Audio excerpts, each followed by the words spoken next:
जहां युवा चेतना सम्मेलन के मंच पे हमारी मुलाकात हुई है सहदेव भारतीय समाज पार्टी के राष्ट्रीय महासचिव पूर्व राज्य मंत्री डॉक्टर अरविंद राजभर जी से।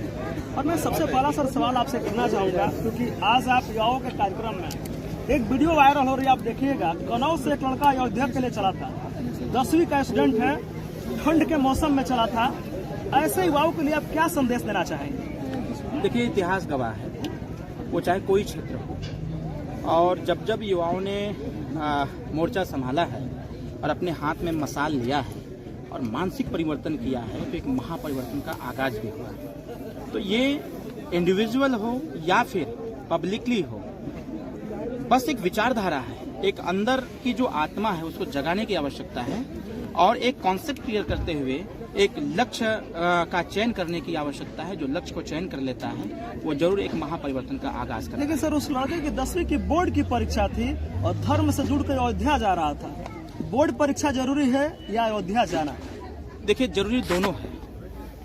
हो सकता है ये जो 500 वर्षों का जो मसला चल रहा था, इस भारत के इस उत्तर प्रदेश के एक छोटा सा जनपद अयोध्या में, जहां पर भगवान राम अवतरित हुए थे, जन्म हुआ था, उन्होंने बहुत सारी चीजों को समायोजित करते हुए एक संदेश दिया था। कहीं न कहीं मेरा यह मानना है कि उस लड़के की जो धारणा रही है कि 500 वर्षों के बाद भगवान राम जी का दर्शन उसको प्राप्त हो रहा था और इसके साथ साथ 500 वर्षों की समस्याओं का समाधान हुआ था। उस लड़के ने मेरे हिसाब से एक प्रकार से मैं यूं कह दूं कि आध्यात्मिक पागलपन की वजह से, मैं पागल का शब्द बोला और पागल को भी मैं डिस्क्राइब करूं, आध्यात्मिक पागलपन की वजह से उस लड़के ने अपने 2 लक्ष्य में एक लक्ष्य को संकल्प में बदला, भगवान राम जी का दर्शन करना। दूसरा जो उसका लक्ष्य, उसके हाई स्कूल का एग्जाम, बोर्ड का एग्जाम, उसके मन में जरूर धारणा आई होगी कि ये एग्जाम मैं नेक्स्ट ईयर दे लूंगा, लेकिन इस बार 500 वर्षों बाद भगवान राम का दर्शन करने के लिए मैं निकला हुआ हूँ। दर्शन करूंगा, आशीर्वाद लूंगा और लेने के बाद फिर नेक्स्ट ईयर बोर्ड का एग्जाम दिया जाएगा। मैंने पहले ही बोला आपसे, आध्यात्मिक पागलपन। आपने जिस लड़के की बात किया, वाकई में वो पागल है और पागल होने के पीछे बस एक ही कारण है। सुनकर नाराज हो जाए कोई, मैं तो कहूंगा वो मेरा पूरा वीडियो सुने लड़का, वो पागल है, वो अपने लक्ष्य के प्रति प्रगति के पथ पर है।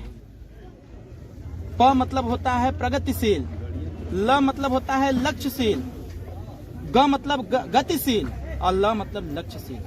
ये पागल के जो तीनों शब्द हैं, इस तीनों शब्द ने ही उसको भगवान राम का दर्शन कराने का पहला बीड़ा उठवाया और दूसरा उसके दर्शन करने के बाद वो एग्जाम।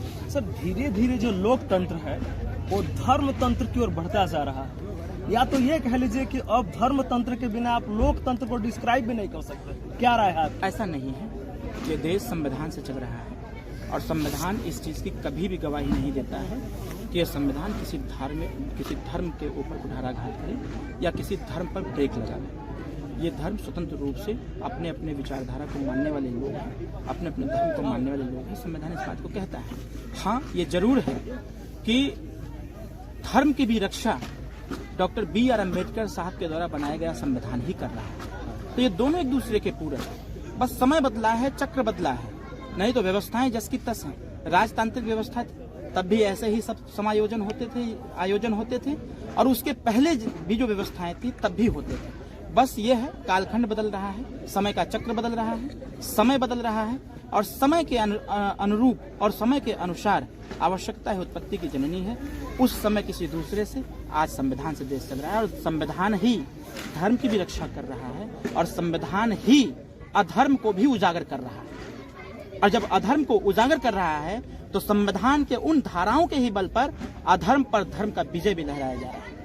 सर, आप गाजीपुर में हैं और संजोग से मैंने अभी सुबह में जो वीडियो देखा है वो गाजीपुर के एक युवा का है जो इजराइल में युद्ध चल रही है और यहाँ से वो 5 सालों के लिए इजराइल जाने के लिए लाइन में लगा है।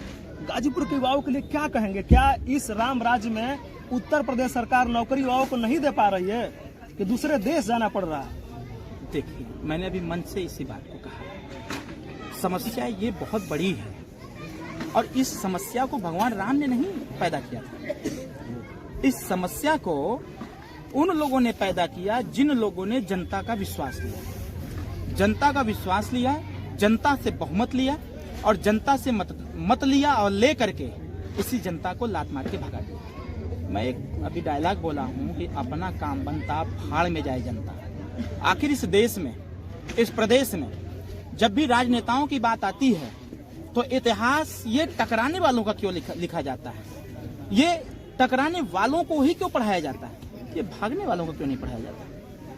नेता बहुत है, ये समस्या यहाँ पर हम ये नहीं कहते कांग्रेस ने कुछ नहीं किया, कांग्रेस ने बहुत काम किया, लेकिन जहां तक पर्टिकुलर आपने बात किया है गाजीपुर जनपद का, तो गाजीपुर उत्तर प्रदेश का हिस्सा है, उत्तर प्रदेश में आता है। उत्तर प्रदेश में 4 बार सपा और 4 बार बसपा की सरकार, एक सरकार को पत्थर के अलावा ये हमारे युवा नहीं दिखे और एक सरकार को विशेष के अलावा ये समुचित लोग नहीं दिखे। शायद उसी का दुष्परिणाम ये है, उसी का दुष्परिणाम ये है कि आज बेरोजगारी का दंश हमारा युवा झेल रहा है और उसी को समाप्त करने के लिए जो तमाम तरह की योजनाएं बनाई जा रही हैं। मेरा मानना ये है, अभी पूर्वांचल एक्सप्रेसवे बना है और मुझे अभी 15-20 दिन पहले एक प्रपोजल हमने दिया हुआ था, करीब आज के 6 से 7 महीना पहले, क्यों न पूर्वांचल एक्सप्रेसवे के बगल में जमीन एक्वायर किया जाए और हम अपने नौजवानों को यहीं पर रोजगार दिए जाए। हम जिस विभाग के मंत्री थे, लघु उद्योग विभाग के, ये प्रपोजल मेरा उसी समय का था कि हम ऐसे ऐसे जगहों को चयन करें, हर जनपद में चयन करें और ब्लॉक स्तर पर लघु और कुटीर उद्योग को स्थापित करें, अपने नौजवानों को यहीं पर रोजी रोजगार दें। जब यहाँ पर हम रोजी रोजगार देना चालू कर देंगे तो पंजाब की फैक्ट्री बंद होना चालू हो जाएगी, गुजरात की फैक्ट्री बंद होना चालू हो जाएगी, बंबई में कमाने लोग नहीं जाएंगे, फिर वहाँ के लोग यहाँ आएंगे, यहाँ की जमीन खरीदेंगे, सरकार के कोष में पैसा जाएगा, यहाँ जमीन खरीद के यहाँ फैक्ट्री लगाएंगे, यहाँ के नौजवानों को रोजी रोजगार नौकरी मिलेगा। जब यहाँ नौकरी करेंगे तो प्रतिदिन अपने परिवार के बीच में जाएंगे, अपने परिवार के साथ रहेंगे, उसी पैसे से अपने बच्चे को अच्छी शिक्षा देंगे। वो कैसे कबूतर नहीं कैसे कंप्यूटर पढ़ाएंगे, तब बदलेगा।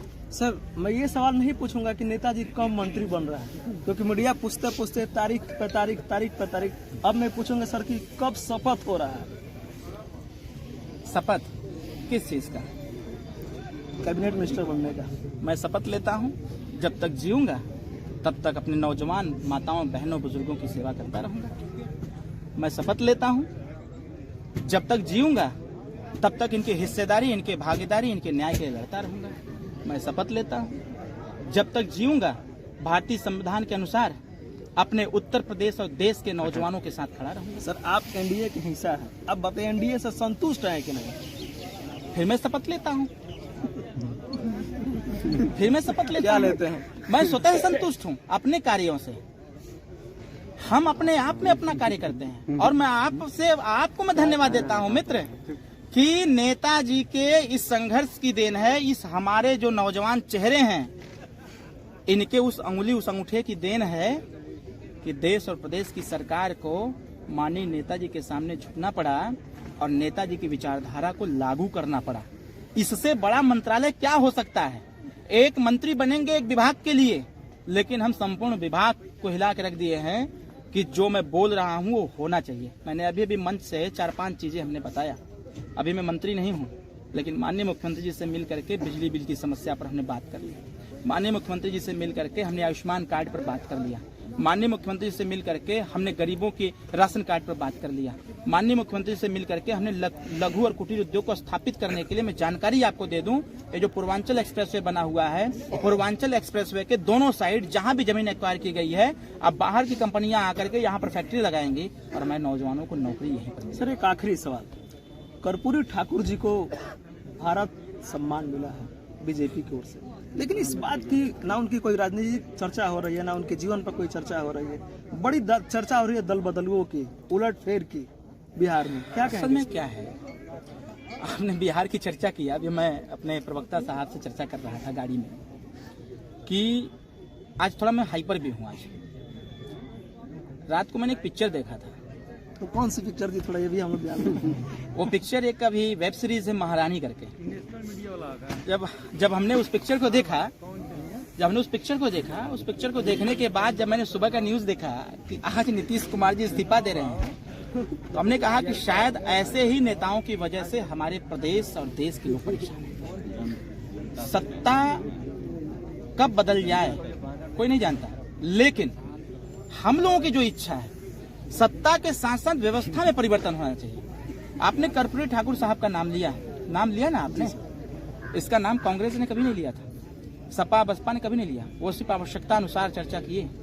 मैं आपको एक उदाहरण देता हूँ, समाजवादी के साथ 2022 का हम चुनाव लड़े थे और जब तक उनके साथ रहे तो बैनर पर राजा सुहेलदेव राजभर जी का फोटो रहा और जैसे ही हम हट गए सुहेलदेव जी का फोटो गायब हो गया। और उसमें रहने वाले जो बेशर्म नेता हैं जो अखिलेश जी के साथ हैं, मैं फिर कह रहा हूँ, अगर व्यवस्थाएं बदलती हैं और अखिलेश जी के साथ बाई दबे में खड़ा हो जाता हूँ, फिर आने वाले समयों में मैं ईश्वर से प्रार्थना करूंगा कि ऐसा हो न, नहीं चाह नहीं ऐसा न हो। मैं अपनी क्षमता दिखाना चाहता हूं आपको, आपके माध्यम से मैं चाहता हूं, ईश्वर से प्रार्थना करूंगा ऐसा न हो। अगर किसी स्थिति परिस्थिति में होता है तो जिन लोगों ने अपने बैनर से राजा सुहेलदेव जी का फोटो हटाया है, जिस दिन एंट्री मारेंगे उसी दिन राजा सुहेलदेव जी को फिर वहां से तो इसलिए नहीं कि हम फोटो लगवा दिए, इसलिए कि उनको उनकी हैसियत बताएंगे कि बिना उनके तुम्हारा कल्याण नहीं होने वाला। तो कर्पूरी ठाकुर साहब को भारत रत्न से नवाजा गया, ये कोई कर सकता है तो एनडीए ही सरकार कर सकती है कि बीजेपी का सौदा है बिहार। और वही नहीं, वो छोड़ दीजिए, वही नहीं, अभी बहुत ऐसे लोग हैं जिनके बारे में हमारी सरकार चिंतन और चर्चा कर रही है, चिंतन कर रही है, मैंने कहा चिंता नहीं, चिंतन कर रही है और चर्चा भी कर रही है। आने वाले समयों में बहुत अच्छे परिवर्तन होंगे। अभी तो भगवान राम का मंदिर बना है ना, अब देखिएगा आने वाले समयों में अयोध्या में जिन्होंने भगवान राम के किले को संरक्षित रखा, उनका नाम चक्रवर्ती सम्राट राजवीर राजभर महाराजा सुहेलदेव राजभर। जिस दिन माननीय प्रधानमंत्री जी से मुलाकात होगी उस दिन कहूंगा कि सर आपने शिलान्यास किया था, उस दिन अपने संबोधन में कहा था कि देश तभी तरक्की करेगा जब राजा सुहेलदेव राजभर के सिद्धांतों पर चलेगा। तो श्रीमान जी, देश आशीर्वाद लेने आ रहा है भगवान राम से, तो कम से कम अयोध्या में चक्रवर्ती सम्राट महाराजा सुहेलदेव राजभर जी का भी एक भव्य मंदिर बनना चाहिए, जिससे लोग वहां आकर के देखें और इतिहास को जानें कि जब विदेशी आक्रांताओं ने चढ़ाई किया था तो उस समय भी संरक्षित करने का काम किसी ने किया था, तो इस धरती का एक योद्धा महाराजा सुहेलदेव राजभर जी ने किया था। बस देखते जाइए क्या क्या होता है। बाकी ये मंत्री संतरी पंतरी ये बनना अलग का विषय है। ये हमारे माननीय अमित शाह जी हैं, पीएम साहब हैं, जिस दिन समझ लेंगे उस दिन। अभी देखिए रात को मैं सोया, मैं सोचा कि बिहार में क्या होने वाला है, तब तक सुबह पता लगा कि इस्तीफा दे दिया गया। तो आप समझ सकते हैं, मैं अभी यहाँ हूँ, अभी हो सकता है एक्सप्रेस वे पे जाऊँ, वहीं से आदेश हो गया कि अरविंद राजभर को कैबिनेट मंत्री बनाया जाता है। तो कहीं कुछ कहा नहीं जा सकता है, वो तो शपथ तो 2 मिनट का काम है लेना, बाकी निर्णय भी 1 मिनट का काम है, हो जाएगा। धन्यवाद सर।